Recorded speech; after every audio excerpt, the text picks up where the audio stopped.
Second Bardoli స్వతంత్రోద్యమంలో Mahatma Gandhi చేత second బార్డోలిగా ప్రశంసించబడిన Bhimavaram, ఈ భీమవరం మరి ఇక్కడ ఏదైతే ఏ పార్టీ అయితే గెలుస్తుందో ఆ పార్టీ అధికారంలోకి రావడం అనేది సెంటిమెంట్గా మనందరం కూడా చూస్తూ ఉన్నాం. ఈ రోజున ఈ సెకండ్ బార్డోలిని నూతన జిల్లాల ఏర్పాటులో భాగంగా పశ్చిమ గోదావరి జిల్లా హెడ్ క్వార్టర్గా చేసి ఈ ప్రాంతానికి మరింత కీర్తిని ప్రతిష్టని తీసుకొచ్చిన మన ప్రియతమ ముఖ్యమంత్రికి జగన్మోహన్ రెడ్డి గారికి నియోజకవర్గ ప్రజల తరపున, జిల్లా ప్రజల తరపున నా ప్రత్యేక ధన్యవాదాలు, కృతజ్ఞతలు తెలియజేసుకుంటున్నా. ముఖ్యంగా మనం చూసుకుంటే కనుక తెలంగాణ రాష్ట్రంలో కేసీఆర్ గారు పరిపాలనా వికేంద్రీకరణ కోసం ఎన్నో జిల్లాలు, కొత్త జిల్లాలు ఏర్పడితే మరి ఎన్నో వాగ్దానాలు ఇచ్చి, ఎన్నో 600 హామీలు ఇచ్చి ప్రజల్ని నమ్మించి మోసం చేసి దగా చేసి అధికారంలోకి వచ్చిన చంద్రబాబు నాయుడు గారికి కనీసం పరిపాలన వికేంద్రీకరణ చేయాలని కానీ, ప్రజల వద్దకు పరిపాలన తీసుకెళ్లాలనే ఆలోచన కానీ లేకుండా గ్రాఫిక్స్లో అమరావతిని చూపించి ప్రజల్లో భ్రమను సృష్టించి తన పరిపాలన అవినీతిమయంతో ముందుకు తీసుకెళ్లిపోయిన చరిత్ర మనం చూశాం. మన ప్రీతం ముఖ్యమంత్రి జగన్మోహన్ రెడ్డి గారు కొత్తగా 13 జిల్లాలు ఏర్పాటు చేసి రాష్ట్రాన్ని 26 జిల్లాలుగా చేసి మన పశ్చిమ గోదావరి జిల్లాకి భీమవరాన్ని కేంద్రంగా చేసి మొట్టమొదటిసారిగా ఈ జిల్లా కేంద్రానికి విచ్చేసిన ఆయనకి నా హృదయపూర్వకమైన ఘనమైన స్వాగతాన్ని తెలియజేసిన భీమవరం నియోజకవర్గ ప్రజలందరికీ కూడా నా హృదయపూర్వక ధన్యవాదాలు తెలియజేసుకుంటున్నా. మన ప్రీతమ ముఖ్యమంత్రి గారితో పాటుగా విచ్చేసిన డిప్యూటీ సీఎం గారు కొట్టి సత్యనారాయణ గారు కానీ, అలాగే పౌర సరఫరాల శాఖ మంత్రి కారుమూరి నాగేశ్వరరావుకి, అలాగే శాసన మండలి చైర్మన్ కొయ్య మోషన్ రాజు గారికి, అలాగే హోమ్ మినిస్టర్ మంత్రి గారికి, అలాగే పార్లమెంట్ సభ్యులు మిథున్ రెడ్డి గారికి, వేదికను అలంకరించిన ఎమ్మెల్యేలకి, ఎమ్మెల్సీలకి, వివిధ పదవుల్లో ఉన్న ప్రజా ప్రతినిధులకి, అధికారులకి, ఇక్కడికి విచ్చేసిన యావత్ యువతకి కూడా, అక్క చెల్లెమ్మలకి, జగనన్న ప్రియమైన మేనగోడలకి, మేనల్లుళ్ళకి మీ అందరికీ కూడా నా హృదయపూర్వకమైన ధన్యవాదాలు తెలియజేసుకుంటున్నా. అన్న జగనన్న, మీ కుటుంబానికి మా కుటుంబం ఎప్పుడూ రుణపడి ఉంటుందన్నా. ఎందుకంటే అన్న, చాలా చిన్న వయసులోనే నాకు దివంగత నేత వైఎస్ రాజశేఖర రెడ్డి గారు మిమ్మల్ని ఏ రకంగా ఆదరించారో కొడుగ్గా నన్ను కూడా అలాగ ఆదరించి ఎంతో మంది పెద్ద సీనియర్ నాయకులు ఉన్నప్పటికీ కూడా ఒక శాసనసభ్యుడిగా పోటీ చేసే అవకాశాన్ని ఇచ్చి 2000లో నన్ను ఎమ్మెల్యేని చేసిన ఘనత దివంగత నేత వైఎస్ రాజశేఖర రెడ్డి గారిదన్నా.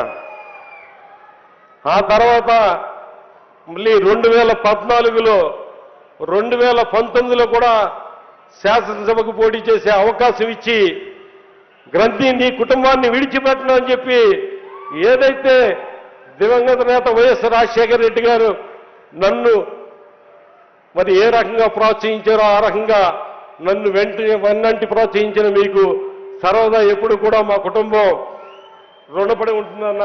మీకు ఎప్పుడు నా హృదయపూర్వక ధన్యవాదాలన్నా. మీ అందరికీ తెలీదు, 2019 ఎన్నికల ముందు మరి ఎన్నికల్లో పోటీ చేయకూడదని ఆలోచన చేస్తుంటే జగనన్న ఒకటే అన్నారు, నువ్వు ఎన్నికల్లో పోటీ చేయి, గెలిచినా ఓడినా కూడా రాజకీయాల్లో పోటీ చేసి ముందుకెళ్ళాలి, లేదంటే కనుక రాజకీయాల్లో తెరమరుగైపోతావు.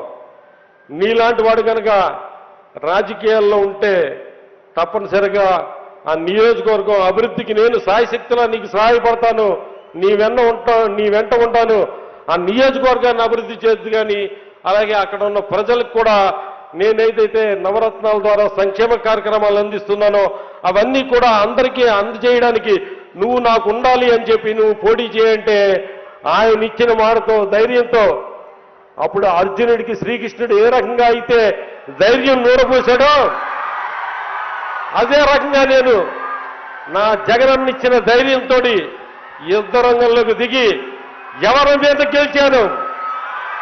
ఒక పార్టీ అధ్యక్షుడి మీద గెలిచాను.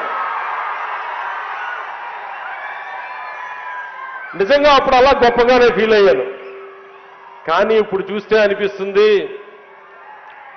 నేను ఒక గొప్ప వ్యక్తి మీద ఏం గెలవలా. ఎందుకంటే ఆయన నేపథ్యం చూస్తుంటే కనుక చాలా ఆశ్చర్యంగా ఉంటుంది మనకి. ఆయన పార్టీ పెట్టినప్పుడు ఆ వెనకాల ఫోటో ఎవరు ఫోటో పెట్టుకున్నాడంటే చే గువేరా ఫోటో పెట్టుకున్నాడు ఆయన. ఆ తర్వాత మదర్ తెరీసా గారి ఫోటో పెట్టుకున్నారు, బాపురావు పూలే గారి ఫోటో పెట్టుకున్నారు, డాక్టర్ బాబాసాహెబ్ అంబేద్కర్ గారి ఫోటో పెట్టుకున్నారు. ఇలా మహాత్ముల ఫోటోలన్నీ పెట్టుకుంటే చాలా మంది యువత ఓహో విప్లవ స్ఫూర్తి ఉంది, దేశభక్తి ఉంది, ఎన్నో ఉన్నతమైన ఆశయాలు ఉన్నాయి అని చెప్పి ఆ సినీ నటుడి వెనకాల చాలా మంది యువత పరుగులు పెట్టి ఆకర్షితులయ్యారు. ఆ నాయకుడు ఇప్పుడు ఏం చేస్తున్నాడంటే ఆ ఫోటోలన్నీ కూడా తీశాడు. భగత్ సింగ్ గారి ఫోటో తీశాడు, చే గువేరా గారి ఫోటో తీశారు, మదర్ తెరీసా గారి ఫోటో తీసేశారు, బాబాసాహెబ్ అంబేద్కర్ గారి ఫోటో కూడా తీశారు. ఇప్పుడు అక్కడ చంద్రబాబు నాయుడు గారి ఫోటో పెట్టుకున్నారు. అక్కడ ఓ జన సైనికులారా, యువత, ఓ కాపు సోదరులారా, చూడండి మన చంద్రబాబు నాయుడులో చే గువేరా కనబడుతున్నాడు. ఓ యువత చూడండి మన చంద్రబాబు నాయుడులో బాపురావు పూలే కనబడుతున్నారు. ఓ యువత చూడండి ఇప్పుడు అంబేద్కర్ గారు మన చంద్రబాబు నాయుడులో కనబడుతున్నారు.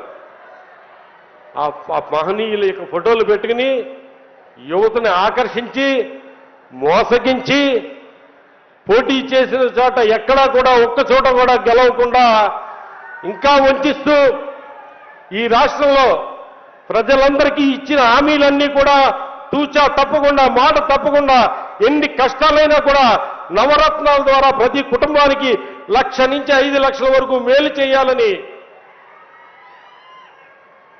32 లక్షల మందికి ఇల్లు ఇవ్వడమే కాకుండా నిరంతరం కూడా పేదవాళ్ళు, బడుగు బలహీన వర్గాల వారు కులం చూడకుండా, మతం చూడకుండా, పార్టీ చూడకుండా ప్రతి పేదవాడు కూడా ఆర్థికంగా బలోపేతం అవ్వాలని, ప్రతి అక్క చెల్లి కూడా ఆర్థికంగా బలోపేతం అవ్వాలని, ప్రతి కుటుంబం కూడా ఆర్థికంగా బలోపేతమైతే ఈ రాష్ట్రం బలోపేతం అవుతుందని, ఇలాగ ప్రతి రాష్ట్రం కూడా బలోపేతమైతే దేశం బలోపేతమవుతుందని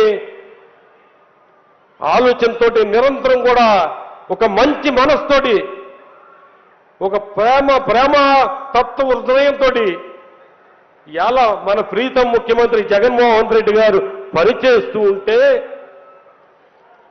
పేదల పక్షాన ఆయన నిలబడి ఉంటే, పేదల మీద కక్షతోటి, అక్క చెల్లెమ్మల మీద కక్షతోటి, రైతన్నల మీద కక్షతోటి వీళ్ళందరికీ మేలు జరుగుతుంది, వీళ్ళందరికీ మేలు జరగకూడదు అని చంద్రబాబు నాయుడు గారు చేస్తున్న కుట్రలకి, కుతంత్రాలకి ఈ దత్తపుత్రుడు ఏ రకంగా సహాయపడుతున్నాడు అనేది మనందరం కూడా చూస్తున్నాం.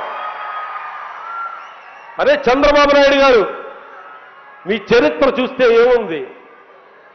హత్య రాజకీయాలు, వెన్నుపోటు రాజకీయాలు, ఎన్నికల ముందు దగా చేసి ప్రజలతోటి ఓట్లు వేయించుకుని అధికారంలోకి వచ్చిన తర్వాత ఆ ప్రజలను మర్చిపోవడాలు, మీకు గుర్తులేదా? ఎన్నికలకి వస్తున్నారు, అందరూ కలిసి వస్తున్నాం అంటున్నారు. ఏదైతే పేదల పక్షాన్ని నిలబడ్డ జగన్మోహన్ రెడ్డి గారిని అర్జెంటుగా అక్కడి నుంచి ఆ పదవి నుంచి దింపాలని ఆలోచన చేస్తున్నారు. చేసే ముందు ఒక్కసారి ప్రజలకు చెప్పండి, కారంచేడులో ఏదైతే దళితుల మీద దాడులు చేశావో ఆ దాడులకి మీరు క్షమాపణ చెప్పండి. ఏదైతే వంగవీటి మోహన్ రంగా గారిని నిరాహార దీక్షలో కూర్చున్న ఆయన్ని హత్య చేశారో దానికి మీరు క్షమాపణ చెప్పండి. ఏదైతే పింగళ నరసింహరామని ఎన్కౌంటర్ రెడ్డిని ఉంటే కత్తులతో పొడిచి చంపారో ఆయనకి దాని గురించి ప్రజలకి క్షమాపణ చెప్పండి.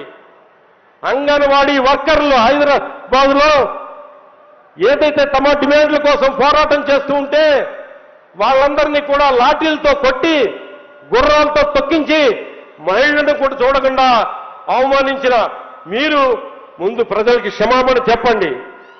ఏదైతే విద్యుత్ ఉద్యమం కోసం ఉద్యమం చేస్తూ ఉంటే వాళ్ళందరినీ కూడా తుపాకులతో కాల్చి చంపిన ఆ రైతన్నలకి విద్యుత్ ఉద్యమకారులకి క్షమాపణ చెప్పండి. ఏదైతే తెలుగు వాళ్ళ పౌరుషం కోసం ఎన్టీ రామారావు పార్టీ పెట్టి స్థాపించి ఏదైతే పార్టీని స్థాపించి ప్రజల మన్నలతో అధికారంలోకి వస్తే సొంత మామ నుంచి కూడా చూడకుండా ఆయన వెన్నుపోటు పొడిచి ఆయన ముఖ్యమంత్రి పదవి లాక్కుని ఆయన పార్టీని లాక్కుని మోసం చేసిన దగా చేసిన చరిత్ర ఉన్న చంద్రబాబు నాయుడు చేసిన తప్పును ప్రజల దగ్గర ఒప్పుకుని అప్పుడు ఓటడుగడానికి రా అని చెప్పి మీకు విజ్ఞప్తి చేస్తున్నా. ఏం చేశారు? 600 వాగ్దానాలు ఇచ్చారు 14 ఎన్నికల్లో. అక్క చెల్లెమ్మలు బంగారం తాకట్టు పెట్టుకుంటే మీ బంగారాన్ని చంద్రబాబు నాయుడు వచ్చి ఇడిపిస్తాడు అని చెప్పారు. రైతన్నలకి 1,18,000 కోట్ల రూపాయలు బేషరతుగా రుణాలు మాఫీ చేస్తానని చెప్పి ఏదైతే దివంగత నేత వైఎస్ రాజశేఖర రెడ్డి గారు రైతులను ప్రోత్సహించడానికి మరి దేశవ్యాప్తంగా రుణమాఫీ చేయడానికి సోనియా గాంధీ గారిని ఒప్పించి అలాగే తర్వాత రైతులకి ఇక్కడ పావలా వడ్డీకి రుణాలు ఇప్పించి రైతులు రీపేయింగ్ కెపాసిటీని పెంచి ఏదైతే రైతుల్ని బ్యాంకుల వాళ్ళందరూ కూడా హీనంగా చూసే పరిస్థితుల్లో రైతుకి ఒక గౌరవాన్ని తీసుకొచ్చి ఆ రైతు బ్యాంకుకి వెళ్తే గతంలో స్కేల్ ఆఫ్ ఫైనాన్స్ ద్వారా 17,000, 18,000 ఇచ్చి రుణాన్ని దాన్ని ₹1,00,000, 2 లక్షల రూపాయలు కూడా బ్యాంకర్లు ఇచ్చి రైతులను ప్రోత్సహిస్తుంటే నువ్వేదైతే 1,18,000 కోట్ల రుణం మాఫీ చేస్తానన్న వ్యక్తివి ఎన్నికలు అయిపోయిన తర్వాత రైతులు మీరు మోసం చేశారు, బ్యాంకర్లు మీరు మోసం చేశారు. స్కేల్ ఆఫ్ ఫైనాన్స్ ద్వారా ఎంత మీరు రుణం తీసుకోవాలి? ఓన్లీ 18,000 తీసుకోవాలి. కానీ అదనంగా తీసుకున్నారు. మీరు నేరం చేశారని రైతుల్ని అందరినీ కూడా వేలెత్తి చూపించి ఇచ్చిన మాట తప్పి రైతులను దగా చేసిన ముఖ్యమంత్రులు ఎవరంటే చంద్రబాబు నాయుడు గారు. డ్వాక్రా రుణాల మాఫీ కానీ, రైతు రుణాల మాఫీ కానీ, ఇంటికో ఉద్యోగం కానీ, 2,000 నిరుద్యోగ వృత్తి కానీ ఇటువంటి ఎన్నో వాగ్దానాలు ఇచ్చి హామీలు ఇచ్చి మోసం చేసి దగా చేసి ఇవాళ ప్రజల పక్షాన్ని నిలబడి ఇచ్చిన హామీలన్నీ కూడా అమలు చేస్తూ నమ్మకానికి నిలువెత్తు నిదర్శనమైన మన జగనన్నని దింపాలని, తద్వారా పేదవాళ్ళని, బడుగు బలహీన వర్గాల వాళ్ళని అందరినీ కూడా మరొక్కసారి వంచి వాళ్ళని పేదరికంలోకి గెంటాలని, వాళ్ళని పేదరికంలోనే ఉంచాలని కుతంత్రం పడుతున్న శక్తుల పట్ల అందరూ కూడా అప్రమత్తంగా ఉండాలని చెప్పి కోరుకుంటూ, ముఖ్యంగా ఈరోజు ఎంతోమంది యువత అలాగే ప్రజలు మన ప్రీతమ ముఖ్యమంత్రి జగన్మోహన్ రెడ్డి గారి యొక్క సందేశాన్ని వినాలని ఎంతో ఆతృతతో ఎదురు చూస్తున్నారు. నాకు ఇంకా ఎన్నో చెప్పాలని ఉన్నది. ఆయనతోటి అడిగాను, నేను గంట పైన మాట్లాడుతానన్నాన్ని.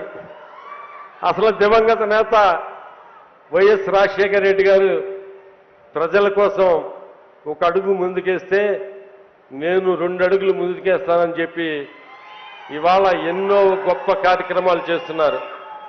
ఇవాళ గతంలో కనుక పేదరికంలో గ్రామీణ ప్రాంతాల్లో ప్రజలు 6,000 ఆదాయం ఉంటే పేదల వాళ్ళైతే అలాగే పట్టణ ప్రాంతాల్లో మరి చూసుకుంటే కనుక ఇవాళ పట్టణ ప్రాంతాల్లో కానీ గ్రామీణ ప్రాంతాల్లో కానీ వాళ్ళ పేదరికం స్థాయిని ఇంచుమించుగా 1,20,000 నుంచి 1,40,000 వరకు పెంచి మరింత మందికి లబ్ధి చేకూర్చాలని చేసిన కార్యక్రమం కానీ లేదా వృద్ధాప్య పెన్షన్ 65 సంవత్సరాల గతంలో ఉంటే దాన్ని 5 సంవత్సరాలకు తగ్గించి మరింత మందికి మేలు చేయాలనే కార్యక్రమం కానీ జగనన్న విద్యా దీవెన కానీ అమ్మఒడి కానీ చేయూత కానీ ఆసరా కానీ రైతు భరోసా కానీ ఈ నవరత్నాలకు సంబంధించి ప్రతి కుటుంబాన్ని కూడా అందుతూ అర్హులైన వాళ్ళందరినీ కూడా పేదరికం నుంచి దూరంగా చేయడానికి అలాగే విద్యార్థుల్ని బాగా చదివించాలి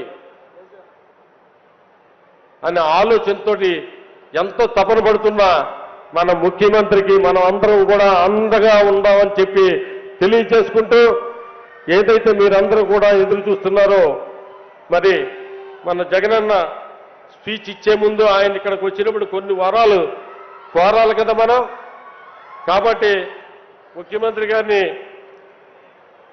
ఏదైతే భీమవరానికి సంబంధించి జగనన్న లేఅవుట్లకు సంబంధించి ల్యాండ్ ఫిల్లింగ్ కోసం 39.84 కోట్ల రూపాయలు ఇవ్వాల్సిందిగా జగనన్న ఇళ్ల నిర్మాణాలు పూర్తి చేయడానికి ఈ యొక్క 39 కోట్ల 30 లక్షలు ఇచ్చి సహకరించవలసిందిగా కోరుతూ అలాగే road works in housing layouts at Bhimavaram municipality and Bhimavaram rural మండలాల్లో జగనన్న లేఅవుట్లో రోడ్లు అభివృద్ధి కోసం డ్రైనేజీల అభివృద్ధి కోసం మరొక 5.30 లక్షలు ఇవ్వాల్సిందిగా కోరుతున్నానన్నా అలాగే భీమవరంలో ప్రభుత్వ హాస్పిటల్ దగ్గర ఒక ఫుట్పాత్ బ్రిడ్జ్ ఉందన్నది చాలా ప్రజలందరికీ కూడా చాలా ఉపయోగపడుతుంది అది లైట్ వెహికల్స్ వెళ్ళే బ్రిడ్జ్ అన్నది తెలుగుదేశం ప్రభుత్వంలో ఏదన్నా చేసుంటే కనుక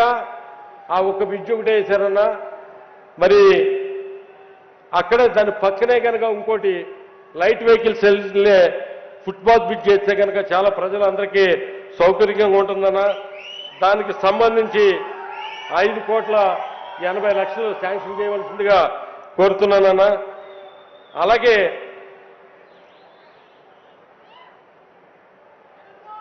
connections of major bridge across Gonteru train అన్న నడపనివారిపాలెం అది ఆ ప్రాంత ప్రజలందరికీ కూడా రాయి కుదురు చింతలగూడు గరువు ఆ ప్రాంతంలో ఉన్న ప్రజలందరికీ కూడా వీరవసరం రావడానికి తద్వారా భీమవరం రావడానికి చాలా వీలుగా ఉండేదన్న దానికి సంబంధించి ఆ బ్రిడ్జి శాంక్షన్ కోసం ఒక 12 కోట్ల రూపాయలు శాంక్షన్ చేయవలసిందిగా కోరుతున్నానన్నా అలాగే భీమవరం నరసాపురం అక్రాస్ తొక్కోడు ట్రైన్ దగ్గర రైతులకు సంబంధించి మచ్చిపూరి ఆ కింద గ్రామాలన్నీ కూడా పీపీ రోడ్డు కింద గ్రామాలకు సంబంధించిన రైతాంగం అంతా కూడా అక్కడ తూరలతో కల్వర్ట్ R&B రోడ్డు వేశారన్న అక్కడ కనుక బ్రిడ్జి నిర్మిస్తే కనుక అక్కడ మచ్చిపూరి ఆ కింద పీపీ రోడ్డుకి పై కింద గ్రామాలన్నీ కూడా రైతాంగం అంతటికి కూడా మురుగు ఇబ్బంది లేకుండా ఉంటుంది కాబట్టి ఆ బ్రిడ్జ్ ఒకటి శాంక్షన్ చేయవలసిందిగా కోరుతున్నా